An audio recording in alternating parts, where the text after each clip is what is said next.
করেছিলে, ব্যাস ও তো ওদেরকে আঘাত করে পালিয়ে গেছে। আর তুমি এখানে এসব কি করছো? এখানে এখানে এরকম মিউজিয়াম সাজিয়েছো কেন? মিউজিয়াম নয় বস, তাহলে? এটা হচ্ছে সেই ধাঁধাটার জবাব যেটা আমরা সলভ করতে পারিনি। হ্যাঁ, রঞ্জন পালিয়ে যাওয়াতে আমার খুব আফসোস হয়েছে, কিন্তু আই এম শিওর তোমরা ওকে ঠিক ধরে ফেলবে। তোমাদের মনে আছে ওই যে কেমিক্যালটা আমরা ক্রাইম স্পটে পেয়েছিলাম? তো তার সঙ্গে ওর কি সম্পর্ক? সেটা আমি আপনাদেরকে বলছি। আপনি কে? এ হচ্ছে জগৎ। এক মিনিট, সবকিছু বুঝতে পারবে বস। বেহুল, হাই স্যার। এবার এর সঙ্গে আবার এই কেসের কি সম্পর্ক? আপনারা ওর সাথে একটু মন দিয়ে কথা বলুন, দেখুন সবকিছু জানতে পারবেন। এটা বলুন তো যে আপনি কে, আর এই কেসের সঙ্গে আপনার কি সম্পর্ক? এক মিনিট। এনার চোখগুলো দেখে তো কেমন যেন একটা মনে হচ্ছে। শুধু চোখই নয়, এনার তো পুরো মুখের মধ্যেই কিছু। গোলমাল আছে অভিজিৎ, ফেসের ওপরে গোলমাল আছে।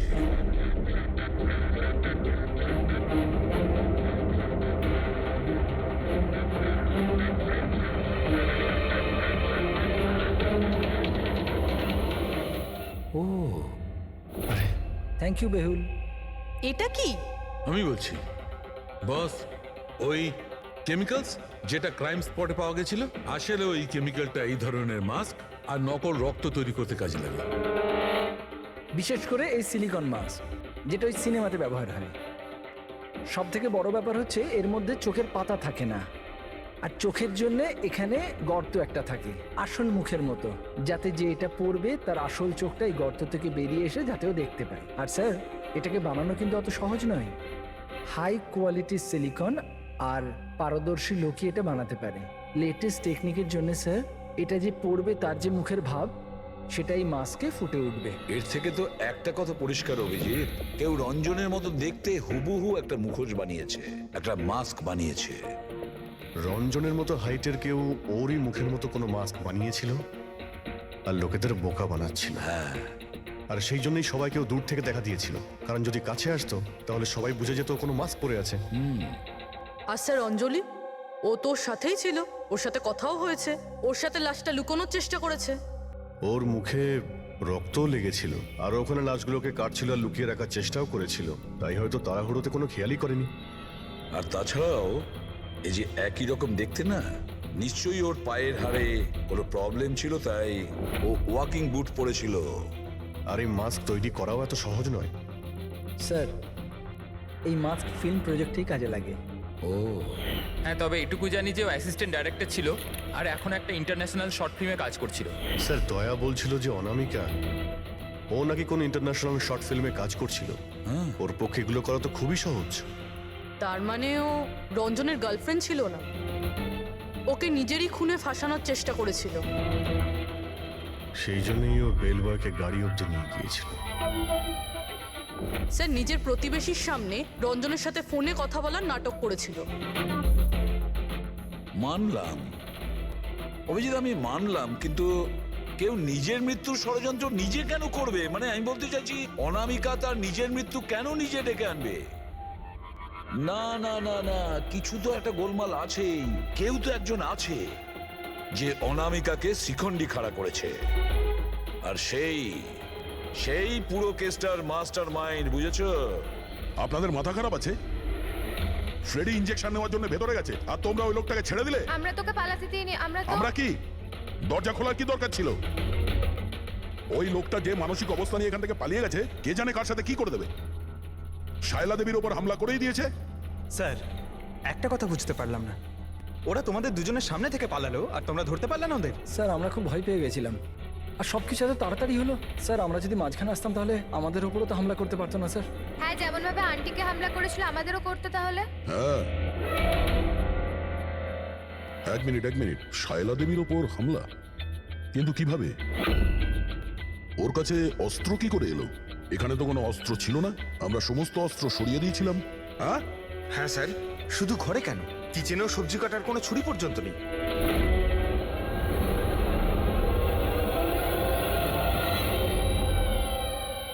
স্যার, এ হলো আমাদের প্রোডাকশন হাউসের মেকআপ আর্টিস্ট, আর স্যার এর মাস্ক বানাতেও এক্সপার্ট। তুমি অনামিকার জন্য মাস্ক বানিয়েছিলে তাই না? বানিয়েছিলে কি না? হ্যাঁ স্যার, উনি আমাকে টাকা দিয়েছিলেন, আর এটা তো আমার কাজই স্যার। তাহলে এটাও বলে ফেলো যে কাজটা কার জন্য করেছিল, এই মাস্কটা কার পরার কথা ছিল। বলো বলো, তাড়াতাড়ি বলো, সময় নেই আমাদের। আর হ্যাঁ, যার মুখের তুমি মাস্ক বানাও তার মাপ নেওয়ার দরকার আছে, ম্যাপিং করার দরকার আছে। হ্যাঁ স্যার। কার জন্য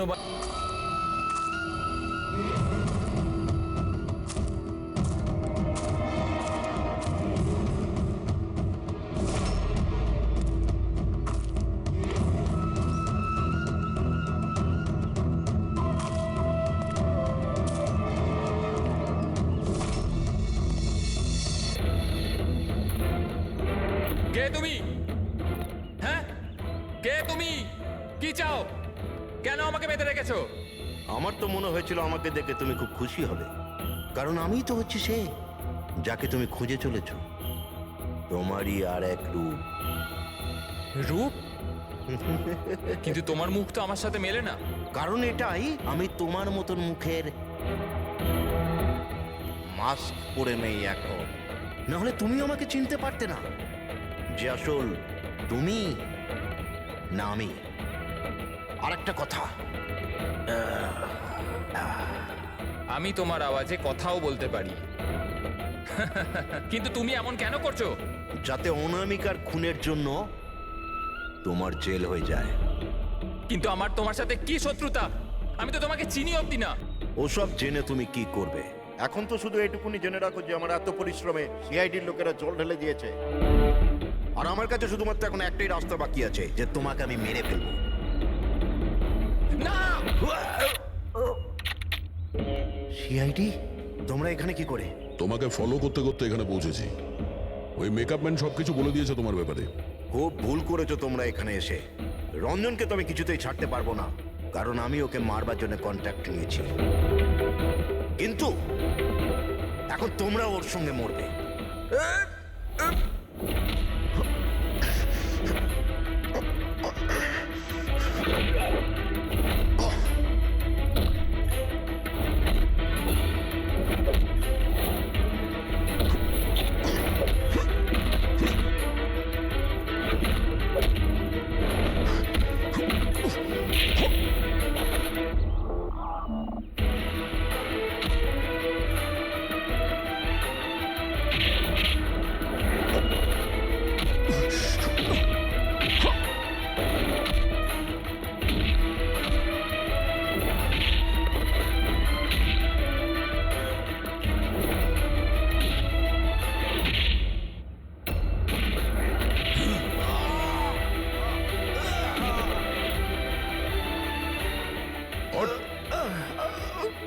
তোকে মারার কন্ট্রাক্ট দিয়েছিল?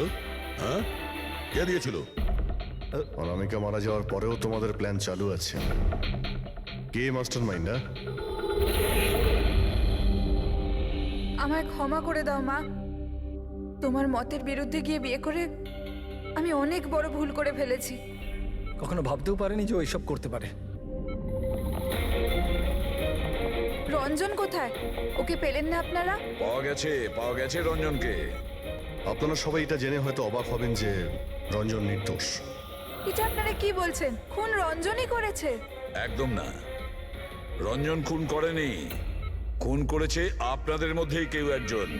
আমরা? কিন্তু আপনি তো জানেন যে এদের সবার উপস্থিতিতেই রঞ্জন আমাকে আঘাত করেছে। কি করে করলো? মানে কোন জিনিস দিয়ে আপনার উপরে আক্রমণ করেছিল? আমি বলেছিলাম না যে ও ছুরি দিয়ে আমাকে আঘাত করেছিল। কিন্তু ছুরি তো ছিল না ঘরে, আমরা সমস্ত অস্ত্র সরিয়ে দিয়েছিলাম আগে থেকেই। আপনার এই আঘাত ছুরি দিয়ে নয়, বরং নেইল ফাইল, নখ কাটার জন্য যেটা ব্যবহার করা হয়, আপনার এই আঘাত সেটা থেকে লেগেছে। মনে হচ্ছে উনি এখনো কনফিউজড। কোনো ব্যাপার নয়, ওনাকে আমরা সাহায্য করছি। ফ্রেডি,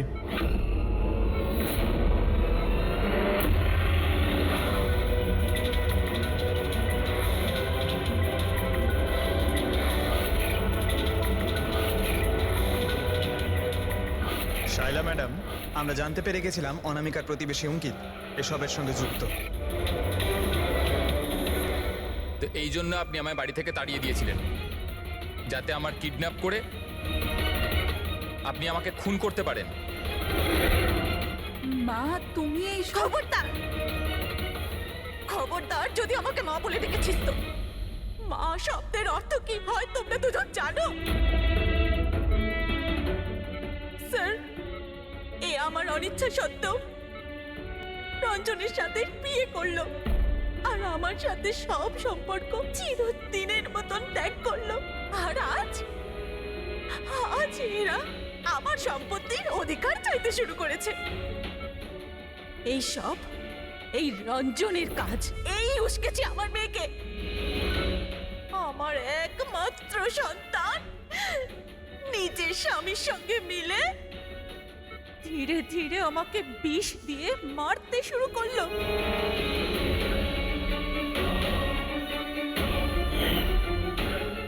দুভোটা তাড়াতাড়ি করো অঞ্জলি, এটা নিয়ে গিয়ে মায়ের ঘরে রেখে দাও, যাও।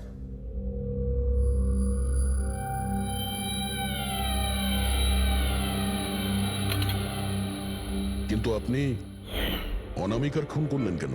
ওর কোনো দোষ ছিল না, কিন্তু আমার কাউকে তো একটু দরকার ছিল এই সব কিছু করার জন্য। কিন্তু আমি এদের দুজনকে শাস্তি দিতে চেয়েছিলাম, চেয়েছিলাম যে রঞ্জনের ফাঁসি হয়ে যাক আর অঞ্জলির সারা জীবনের মতো জেল। শায়লা দেবী, এদের প্রতি আপনার ঘৃণা আপনাকেও এদেরই মতন অপরাধী বানিয়েছে। এদের দুজনের তো শাস্তি হবেই, আপনার প্রাণ নেওয়ার চেষ্টা করেছে বলে।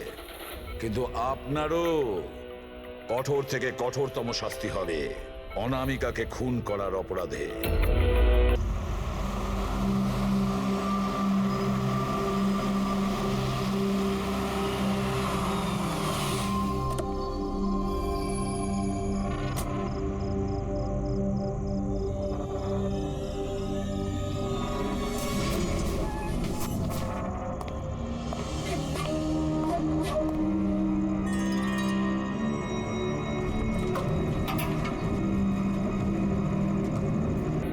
এরকম হতে পারে না। এবার কি হবে? আমার খুব বড় ভুল হয়ে গেছে।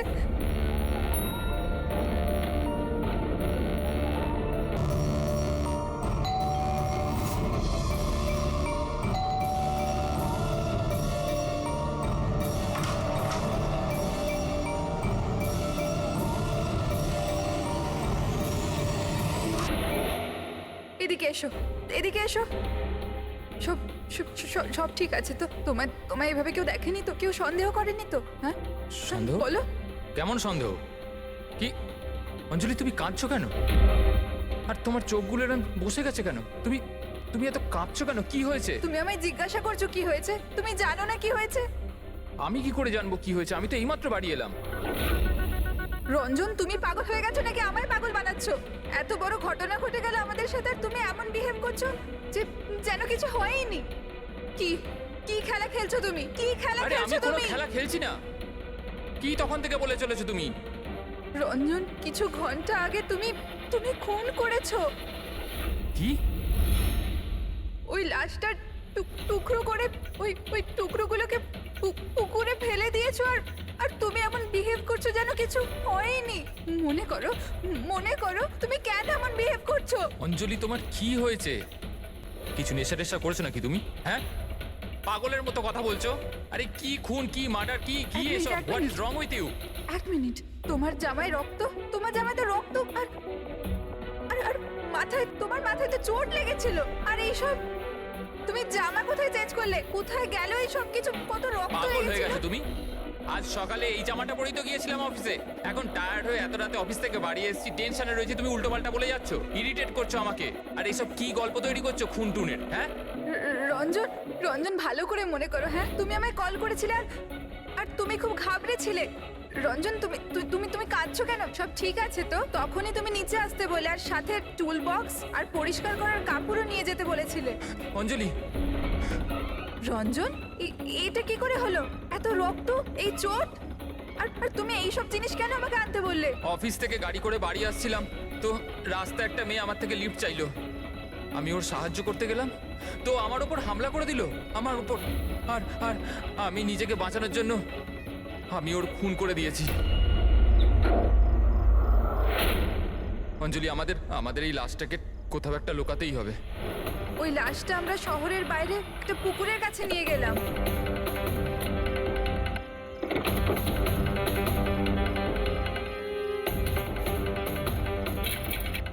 আর সেখানে তুমি বলার পর আমরা লাশটাকে টুকরো টুকরো করেছিলাম, সেগুলো প্লাস্টিক ব্যাগের মধ্যে ঢুকিয়ে আর আর ওই পুকুরে ফেলে দিলাম। আর তারপরে তুমি আমার বাড়িতে ড্রপ করে দিলে, আর তুমি বলেছিলে যে তুমি একটু পরেই বাড়ি চলে আসবে। তুমি আমায় এটা বলতে চাইছো যে যাকে আমি চিনতামই না আমি তার খুন করে দিয়েছি? হয় তুমি স্বপ্ন দেখছো, নয়তো তোমার মাথায় কিছু একটা চলছে, সেটা আমি জানি না। আর যদি তোমার কথায় একটুও সত্যতা থাকে, can you prove it? I will.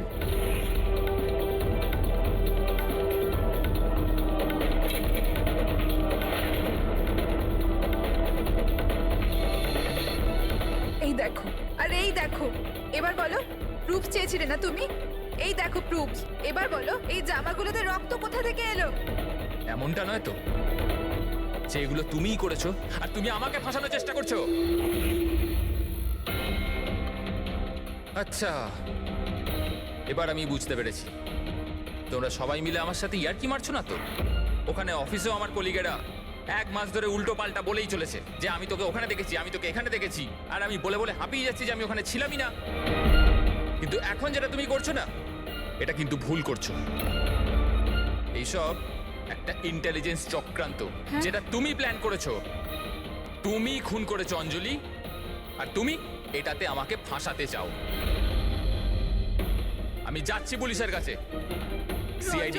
CID কে ডাকবো। ছাড়ো। কেন এমন করছো? রঞ্জন, রঞ্জন, তুমি খুন করেছো, তুমি সিআইডি কে কেন ডাকছো?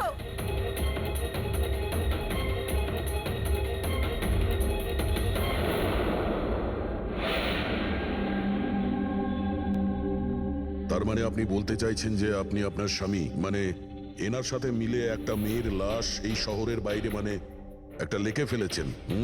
হ্যাঁ স্যার, আমি এটাই বলছি। আর এই সব কিছু আমি ওর বলাতেই করেছি। কিন্তু আপনার স্বামী তো বলছেন ইনি কিছু জানেনই না। ইনফ্যাক্ট উনি আমাদের এখানে ডেকেছেন। স্যার, এই মহিলা সব উল্টোপাল্টা বলছে। আমাকে ফাঁসানোর চক্রান্ত হচ্ছে, আর এও তাতে জড়িত।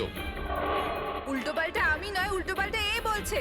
প্রথমে নিজের দোষ ঢাকার জন্য আমাকে দিয়ে এই সব কিছু করিয়েছে, আর এখন নিজেই না বলছে। স্যার, আমি আপনাকে সত্যি কথা বলছি। আমি বলেছিলাম না যে আমার হ্যাঁ, ওই একই রকম দেখতে লোকের কথা, যে আপনার বন্ধু অ্যালেক্সরা আপনার মতো দেখতে লোকের সঙ্গে দেখা করছে। কিন্তু এটা মনে হচ্ছে না যে আপনার এই গল্পটা সত্যি কম আর কাল্পনিক বেশি লাগছে। স্যার, এই লোকটা আপনাদের মিথ্যে বলছে, আমি সত্যি বলছি। ইনফ্যাক্ট আপনারা তো জানেনও না যে কি হয়েছিল। এমন কি হয়েছিল? স্যার, রঞ্জন আমাকে টুল বক্স আর একটা কাপড় নিয়ে নিচে পার্কিং এ ডেকেছিল, আর ওখানেও আমাকে বললো যে ও একটা মেয়েকে খুন করে ফেলেছে। সেখানে আমরা লাশের টুকরো করে জলে ফেলে দিয়েছিলাম। স্যার প্লিজ আমায় বিশ্বাস করুন স্যার। একই রকম দেখতে একটা লোক এরকম করছে, আর না হলে সবাই মিলে চক্রান্ত করছে যেটাতে আমাকে ফাঁসানো হচ্ছে। 1 মিনিট এক সময়ের জন্য চুপ থাকুন, আর আপনি আপনার গাড়ির চাবিটা দিন এক্ষুনি, এই মুহূর্তে। আর এখান থেকে লিখে যাব। একবার এই এভিডেন্সগুলো ফরেন্সিক ল্যাবে যাক, তাহলেই আমরা জেনে যাব যে আপনাদের দুজনের মধ্যে কে সত্যি বলছে আর কে মিথ্যে বলছে।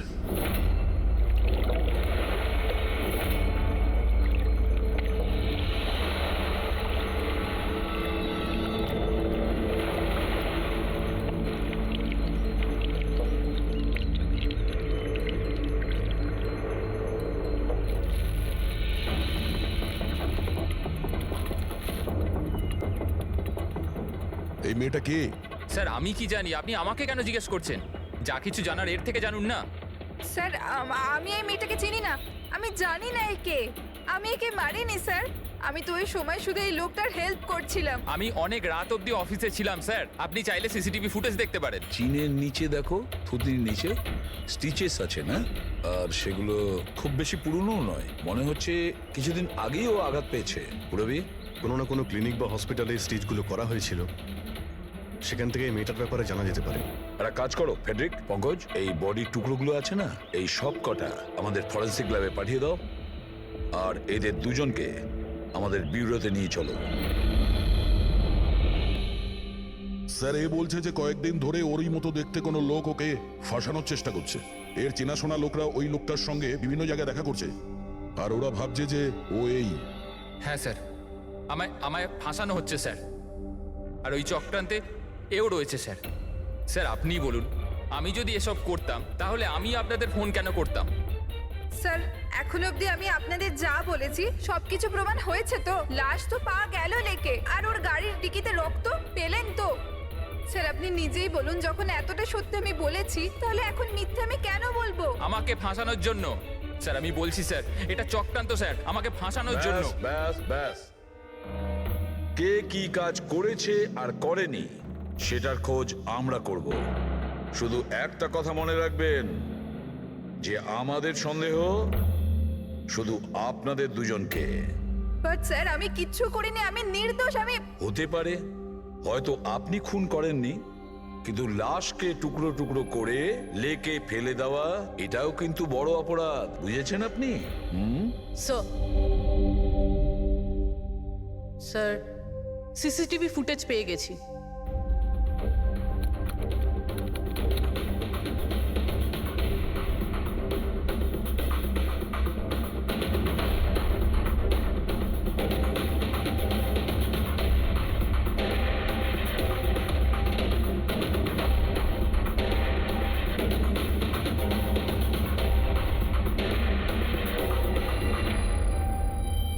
এ তো খালি।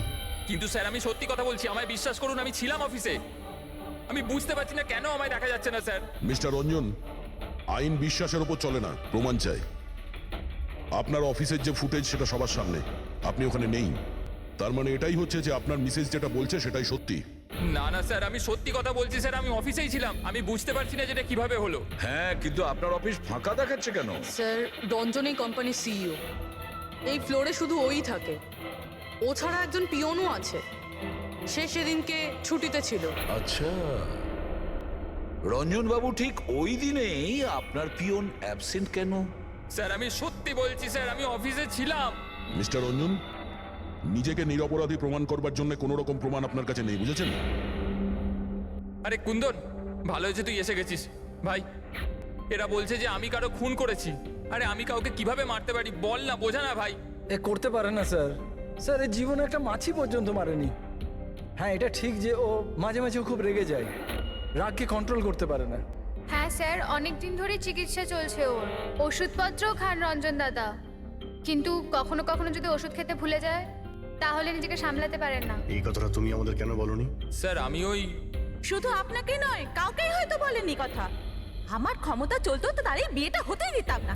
আমি তো আমার মেয়ের কাছে হেরে বসে আছি। এই লোকটা তো একটা সাইকো সাইকো। এই রঞ্জন একজন মানসিক রোগী। এর পার্সোনালিটি ডিসঅর্ডার আছে।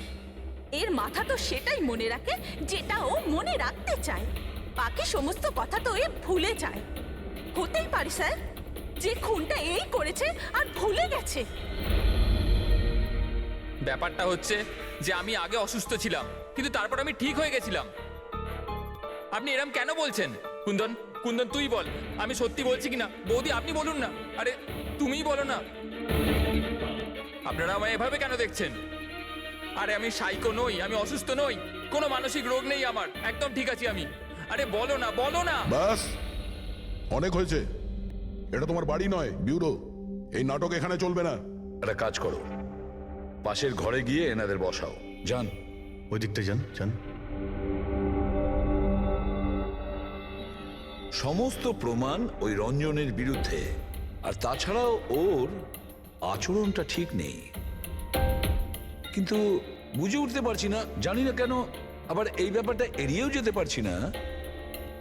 ও বারবার আমাদেরকে বলছে যে অফিসের সিসিটিভি ফুটেজটা চেক করুন। আমি অফিসে ছিলাম, এতটা জোর দিয়ে কেউ বলতে পারে না। আরও একটা ব্যাপার স্যার, ফোন ওই করেছিল। কোনো খুনি এরকম কেন করবে? আর স্যার ওই ডিসোসিয়েটিভ পার্সোনালিটি ডিসঅর্ডার, হয়তো খুনটা করেছে আর তারপর ভুলে গেছে। এই রোগটাতে এরকমই হয় স্যার। হতে পারে, এটা হতেই পারে। একটা কাজ করি আমরা, এই যে সিসিটিভি ফুটেজ আছে না, এটাকে ল্যাবে পাঠাই, চেক করিয়ে দেখি এই ফুটেজটা কেউ কোনোভাবে এডিট করে চেঞ্জ করেছে কিনা। আর স্যার ওই একই রকম দেখতে ব্যাপারটা। ও এটা বলছে যে ওর বন্ধুরা ওর মতো দেখতে লোকটাকে দেখেছে, আর ওই লোকটা ওর বন্ধুগুলোকে চিনতেও পারেনি। চলো ওর বন্ধুদের সাথে কথা বলি, জিজ্ঞাসাবাদ করি, জেরা করি, তারপর দেখি ওদের কথায় কতটা সত্যি আছে। স্যার হতে পারে এই চৈতালি আর কুন্দন রঞ্জনের শুভাকাঙ্ক্ষী হওয়ার চেষ্টা করছে, হয়তো তা নয়। আর এদিকে শায়লা, উনি তো চানই এই দোষটা রঞ্জনের ওপর আসুক, যাতে ওনার মেয়েকে আর এই বিয়েটা করতে না হয়। স্যার স্যার যে মেয়েটা মারা গেছে ওর ফটো হসপিটালের ক্লিনিকে পাঠিয়ে দিয়েছি, ওকে শনাক্ত করা হয়েছে। ওর নাম হলো অনামিকা। দুদিন আগেই ওখানে গেছিল ওর আঘাত দেখাতে। অনামিকা, অনামিকা, এই অনামিকার পুরো ফোন রেকর্ড চেক করো, খোঁজ নাও এ কোথায় থাকতো, কি করতো, এর সঙ্গে রঞ্জনের কি সম্পর্ক ছিল।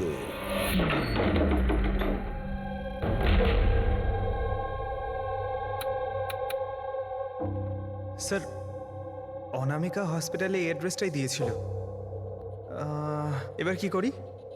দেখা যাক, কোনো প্রমাণ নিশ্চয়ই পাবো। একটু আশেপাশে দেখো কোনো প্রতিবেশী আছে কিনা।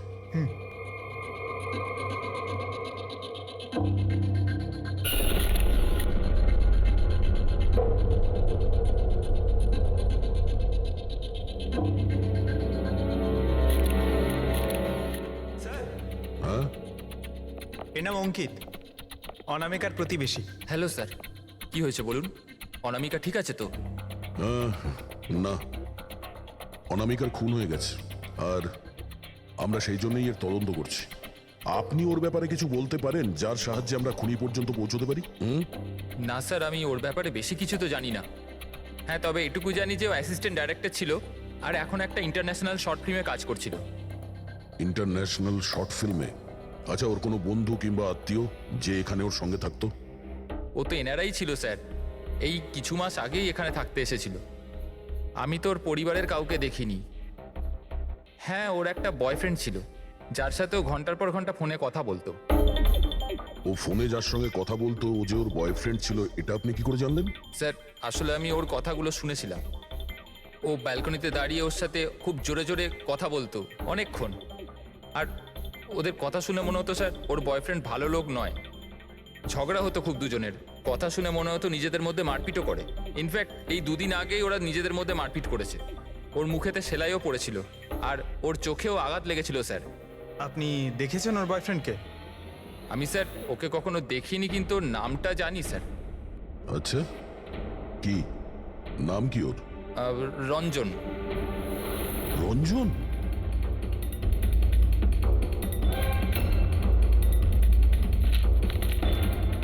স্যার এই দেখুন, এই অনামিকার পাসপোর্টে এই বার্সেলোনার ভিসা লাগানো রয়েছে। বার্সেলোনা? এ কি স্পেনে যেতে চাইছিল নাকি? স্যার অনামিকা স্পেন থেকেই এসেছিল স্যার, আমি ওদের কথা শুনেছিলাম। স্যার ও বিরক্ত হয়ে গেছিল রঞ্জনের জন্য, সারা জীবনের জন্য স্পেন ফিরে যেতে চাইছিল। স্যার আমার মনে হয় ওর খুন রঞ্জনই করেছে। ও চাইতো না যে ও স্পেনে চলে যাক।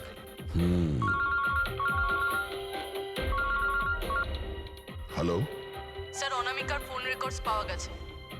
একটা নাম্বারে যেটাতে ও সবচেয়ে বেশি কথা বলতো সেটা রঞ্জনের কোম্পানির নামে রেজিস্টার্ড আছে। ও রঞ্জন, একটা কাজ করো, অনামিকার ফোনের শেষ লোকেশনটা কোথায় ছিল সেটা বার করো। এ অনামিকা কাল রাত্রেই আপনার হোটেলে ছিল? I am not sure sir. ছিল না? আমার তো মনে হয় না। ঠিক আছে, আমাদের আপনার হোটেলের সিসিটিভি ফুটেজটা চেক করতে হবে। Sure sir.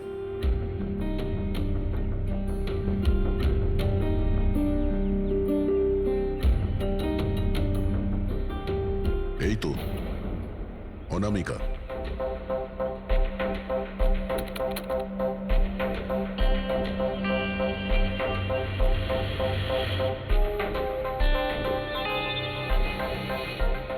এটা কি ব্যাপার? ও ভেতরে গেল একটা হ্যান্ডব্যাগ নিয়ে আর বাইরে এলো একটা লাগেজ নিয়ে, আর সঙ্গে এই ছেলেটাকে।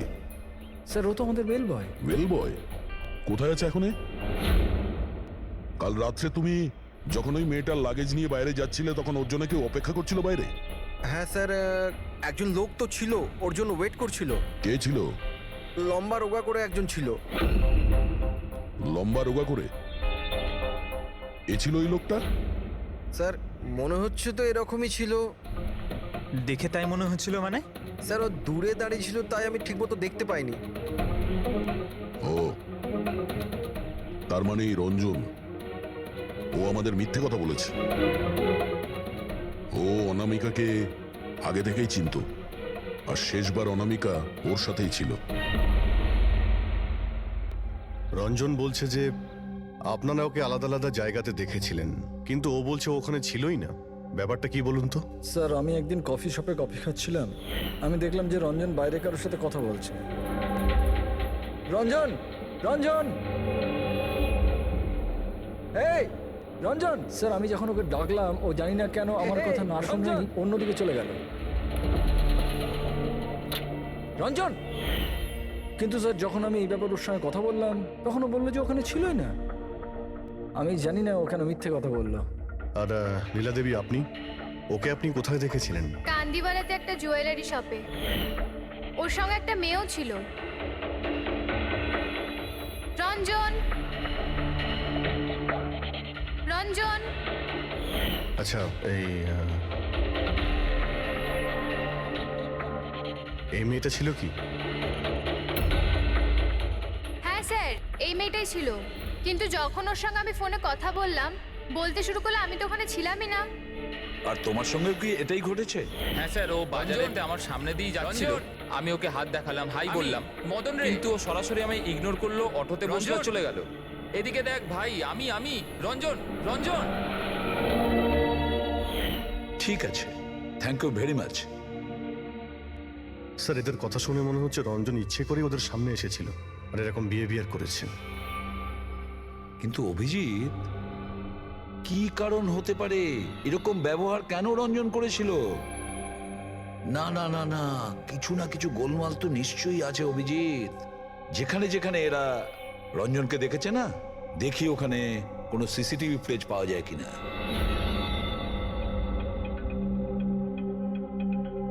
স্যার এখানে দেখুন। হ্যাঁ সালুকে, বস, কি পেলে? এই অস্ত্রের ওপর আর কাপড়ে যে রক্ত পাওয়া গেছে, সেটা অনামিকারই। মনে হচ্ছে অঞ্জলি সত্যি বলেছে। এটার ব্যবহার অনামিকাকে খুন করার জন্য আর ওর লাশটাকে লুকানোর জন্য করা হয়েছে। আচ্ছা, রঞ্জনের বিরুদ্ধে কোনো প্রমাণ? হ্যাঁ স্যার, রঞ্জনের ফিঙ্গারপ্রিন্টস পাওয়া গেছে। একটা তো এই টুল বক্সে, আর দ্বিতীয়টা গাড়ির ডিক্কিতে, যেখানে অনামিকার রক্তও পাওয়া গিয়েছিল। তার মানে রঞ্জন অঞ্জলির সঙ্গে ছিল। এটা তো খুব সহজ সরল প্রমাণ। অঞ্জলি সত্যি কথা বলা আর রঞ্জনকে খুনি প্রমাণ করা। কিন্তু বস, আরো অনেক কিছু পাওয়া গেছে। কি? স্যার আমরা একটা বিশেষ ধরনের পলিমার আর সিলিকনের ট্রেসেসও পেয়েছি, যেটা সাধারণত অদ্ভুত ব্যাপার। সিলিকন আর পলিমার, এটা তো সত্যিই অদ্ভুত ব্যাপার। আরো একটা বিশেষ কথা দেখাচ্ছি, এসো। এই কেমিক্যাল, বস, এই বিশেষ কেমিক্যালটা আমরা সব জায়গায় পেয়েছি। কাপড়ে, টুল বক্সে, অস্ত্রের উপর, সব জায়গায়। আর এটা ছাড়া এই দেখো, এই কিছু সায়ানাইড, কিছুটা ক্লোরাইড, এইসব কেমিক্যাল। সবচেয়ে বড় কথা হচ্ছে, এই যতগুলো কেমিক্যাল আছে, এই সিচুয়েশনে এখানে এগুলো থাকাই উচিত নয়। রঞ্জন, এই বেশিরা বলছে যে তুমি অনামিকার বয়ফ্রেন্ড। না স্যার। কিন্তু তুমি ওকে অনেক মারধরও করতে। না না, এটা একদম মিথ্যে স্যার, ভুল কথা এগুলো। লোকে আমার নামে বিভিন্ন কথা বলে বেড়ায়, কিন্তু সত্যিটা তো হলো যে আমি কোনো অনামিকাকে চিনি না। আচ্ছা, এই তোমার ক্রেডিট কার্ডের বিলস, এগুলো তো চেনো না? এই দেখো, এই অনামিকার বার্সেলোনার ফ্লাইটের টিকিট তোমার ক্রেডিট কার্ড থেকে কেনা হয়েছে। আর ও যে নাম্বারটায় ঘন্টার পর ঘন্টা কথা বলতো, সেটা তোমার কোম্পানির নামে রেজিস্টার করা আছে। আর সব থেকে বড় কথা, তোমার গাড়ির ডিকিতে অনামিকার রক্তের ছাপ পাওয়া গেছে। আর তুমি কি মনে করছো যে আমরা ওর কথা শুনে তোমার উপর দোষ চাপাচ্ছি? এই সমস্ত প্রমাণই যথেষ্ট এটা প্রমাণ করার জন্য যে তুমি অনামিকাকে খুন করেছো। না স্যার, আমি কারোর খুন টুন করিনি। আর স্যার এই ক্রেডিট কার্ড, স্যার আমার কাছে তো অনেক ক্রেডিট কার্ড আছে স্যার। আর স্যার আমি আজ অব্দি আমার ক্রেডিট কার্ড দিয়ে কখনো বার্সেলোনার টিকিট বুক করিনি, তাহলে উল্টোপাল্টা কথা বলা বন্ধ করো রঞ্জন। অনামিকা তোমার গার্লফ্রেন্ড ছিল আর তোমার জন্য বিপদ হয়ে দাঁড়িয়েছিল, আর ওর হাত থেকে মুক্তি পাওয়ার জন্য তুমি ওকে খুন করে দিলে। আর শুধু খুন করলে না, তার সাথে আমাকেও ফাঁসিয়ে দিলে। না আমি এরম করিনি অঞ্জলি, আমার কথাটা বোঝার চেষ্টা করো তুমি। বৌদি, মানছি যে সমস্ত প্রমাণ এটাই ইঙ্গিত করছে যে রঞ্জনী খুনটা করেছে, কিন্তু কিছু প্রমাণিত হয়নি এখনো। আপনারা প্লিজ আমাদের কাজ করতে দিন। দেখো রঞ্জন, তোমার নির্দোষ হওয়ার কোনো প্রমাণ তোমার কাছে নেই, আর খুনের সময় তুমি কোথায় ছিলে এর কোনো সাক্ষীও নেই। আর তোমার ওই অফিসে সিসিটিভি ক্যামেরা ফুটেজ, ওর মধ্যে তুমি উধাও। অনামিকার হোটেলের বাইরে তোমার গাড়ির দাঁড়িয়ে থাকা, তোমার গাড়ির ডিকিতে অনামিকার রক্ত পাওয়া, ফোন রেকর্ড, ক্রেডিট কার্ড বিলস, তোমার বাঁচার আর কোনো রাস্তা নেই। এই একই রকম দেখতে অ্যাঙ্গেলটা একবার পরিষ্কার হয়ে যাক, তারপর তোমাকে অ্যারেস্ট না করার কোনো কারণ আমাদের কাছে থাকবে না। ততক্ষণের জন্য তুমি এখানে নিজের বাড়িতেই নজরবন্দি থাকবে, ফ্রেডির তত্ত্বাবধানে। আর আপনারা তদন্ত শেষ না হওয়া পর্যন্ত আপনাদের মধ্যে কেউ এখান থেকে যাবেন না। ফ্রেডি, নজর রেখো। Sir sir please sir, sir আমার কথাটা বোঝার চেষ্টা করুন, আমি কিচ্ছু করিনি।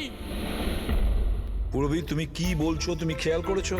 হ্যাঁ স্যার, স্যার ইমেজ ফরেন্সিক এক্সপার্টরা কনফার্ম করেছেন এই রঞ্জনের ফুটেজের সাথে এডিট করা হয়েছে। এই ফুটেজটায় কিছু আউট অফ ফোকাস ব্যাপার আছে, যেটা থেকে এটা প্রুফ হয় যে এখানে কেউ একজন ছিল, যেটাকে খুবই ভালোভাবে ডিলিট করা হয়েছে। অন্য আর কেউ নয়, ও রঞ্জনই হবে। তার মানে ওর এই একই রকম দেখতে গল্পটা সত্যি? অনামিকার খুনের সময় ও অফিসেই ছিল? তাহলে ওর খুন কি করে করবে? একটাই লোক একই সময়ে দু জায়গায় কি করে হতে পারে?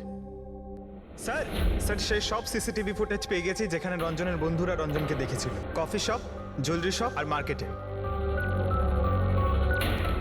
দরজা খোলো, বাইরে বেরোতে দাও।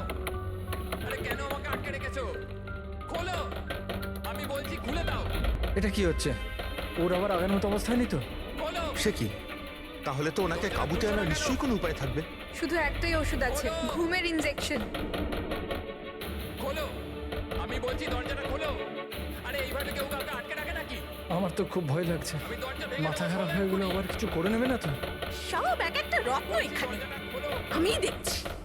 আরে কেন আটকে রেখেছো আমায়?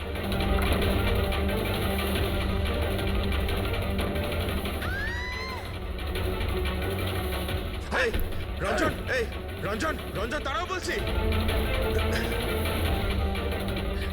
মা, মা, মা, আস্তে আস্তে আস্তে। ও মাই গড, এটা কি করে হলো? আমি ডাক্তারের খবর দিচ্ছি। হ্যাঁ, তুমি ঠিক আছো তো মা?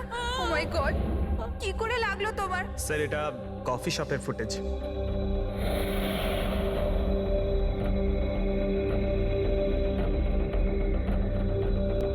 স্যার এবার জুয়েলারি শপ।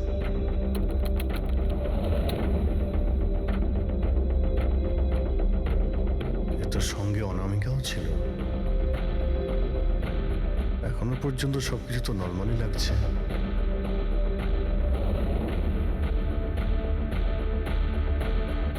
স্যার এবার মার্কেট প্লেস।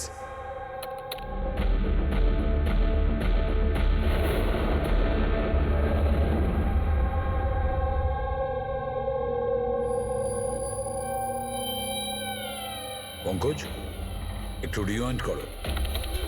হ্যাঁ, আগে ওই রঞ্জনকে জুম করো।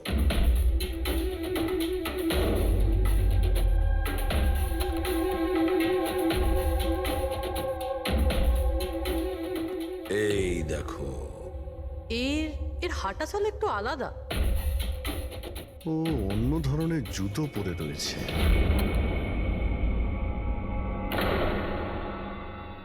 কিন্তু এটা কি? দয়া ওয়াকিং বুট পরেছে, ওয়াকিং বুট। যার পায়ের হাড়ে কোনো প্রবলেম থাকে না, সে ওই ওয়াকিং বুট পরে। কিন্তু রঞ্জনের পা তো একদমই ঠিকঠাক আছে। সেটাই তো, এটা তো হতেই পারে না। তাহলে ও কি? হ্যাঁ শালুকে বলো, কি এখনই? আচ্ছা ঠিক আছে, আমি আসছি। শালুকে ফরেন্সিক ল্যাবে ডেকেছে, এখনই যেতে হবে। চলো। হ্যাঁ ফেডরিক বলো, কি বললে তুমি? ঠিক আছে, হ্যাঁ, ওখানেই থেকো। ফ্রেডরিক বলছিল রঞ্জন পালিয়ে গেছে শায়লার ওপর আঘাত করে। কিন্তু ফ্রেডি তো ছিল ওখানে। সেটাই তো। একটা কাজ করো দা, তুমি আর পঙ্কজ ওখানে চলে যাও, আমরা ফরেন্সিক ল্যাবে যাচ্ছি। আচ্ছা সালুকে, তুমি রঞ্জনকে গ্রেপ্তার করতে বারণ